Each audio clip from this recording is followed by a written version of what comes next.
Hello there, folks. You guys may know this palm. I made a couple of videos on it now, and only recently learned about it from a viewer of mine who commented that they knew this palm and mentioned some other palms. So I'm very, very grateful for that, because this is quite possibly the largest windmill palm in the DC area. I know there's some pretty big ones in Arlington, in Fairfax County, in Northern Virginia.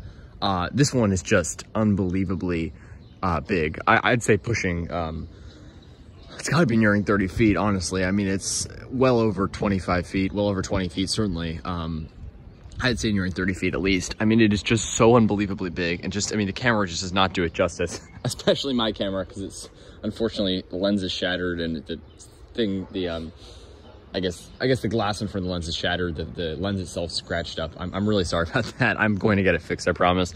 But hopefully it still shows the palm a little bit, and check that out, flowering palm. I just was gonna go over it. I was in the area, so I just want to make, of course, a video on it anytime near any palm in the DC area. I, of course, will make a video on it, especially this one.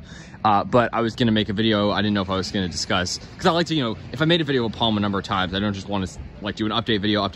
I like to make a topic about it. Like, is this the biggest windmill palm in the DC area, or something specific about it? And here we have our topic right here, because this palm happens to be flowering. And I didn't notice that. I walked over and then I looked up and I saw that, and it's really cool. So they produce these beautiful yellowish flowers, and I believe the males flower first, but I could be wrong.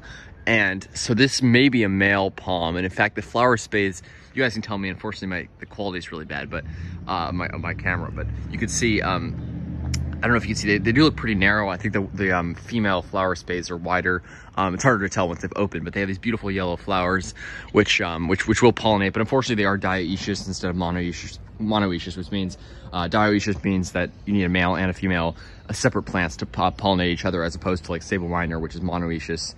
So you just have male and female flowers produced on the same plant, which pollinate each other. So you only need a single plant to produce seed versus two. So if this is male, unfortunately, that means you can't get seed off of it. The good news, though, is that if this somehow is male, I don't know if I could ever get a ladder up there, or if the owner would let me. I've spoken to the owner, who's very nice, told me that it was planted many years ago. They didn't know exactly when, but many years ago.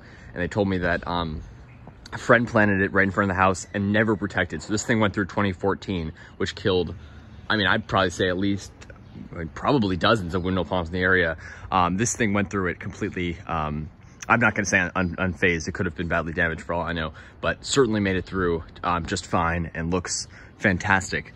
And yeah, so if this somehow is a female, then obviously I don't know, maybe I could talk to the owner about pollinating it if I could ever get a ladder up this giant height. And you can see the ivy on the trunk. I spoke to the owner about that. He said he's going to remove it, which is very, very good. Yeah, ivy is very invasive here all over the DC area. Terrible weed.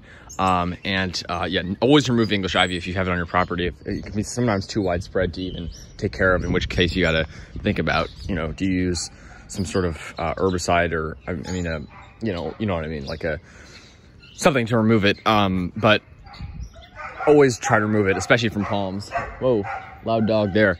But anyways, always remove English ivy. It's very invasive. But what I was going to say is, if somehow it's a female, I could get up there and try to pollinate it. Or if it's a male, I could always take the flowers from that and bring it.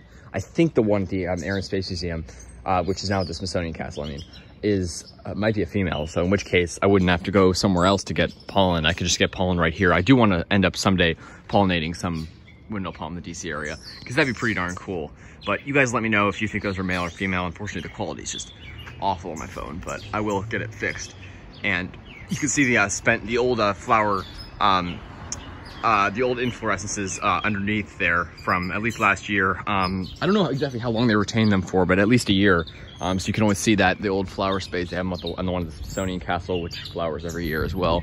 But very cool to see the flowers. It's this nice contrast, the yellow with the dark green, or sort of, I guess you could say, lighter, just green fronds, but beautiful palm. And it's just amazing how many leaves this thing retains on it. All the way down, full crown. The crown itself is probably at least 15 feet high, I would say. I mean, at least probably 12, 15 feet tall itself. And then you've got almost like a mini skirt underneath. It would be so cool if it let it form a skirt.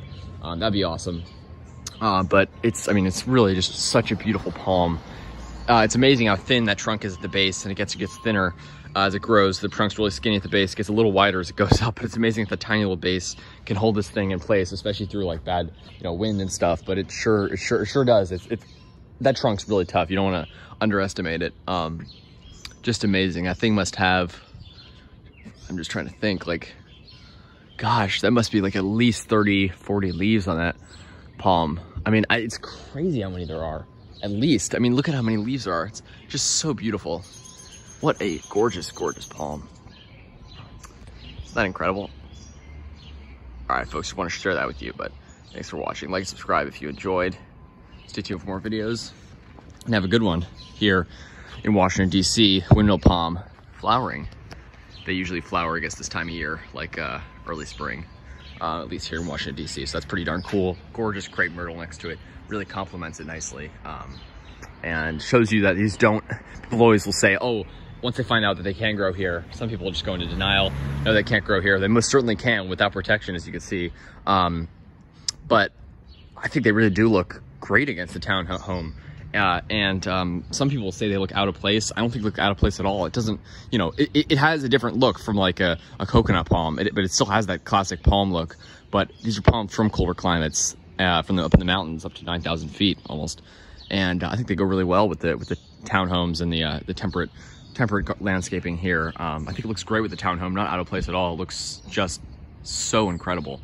All right, folks, thanks for watching. Like, subscribe if you enjoyed. Windmill palm, giant windmill palm, likely the largest in the DC area, quite possibly, close to 30 feet, flowering here. So awesome to see. Take care.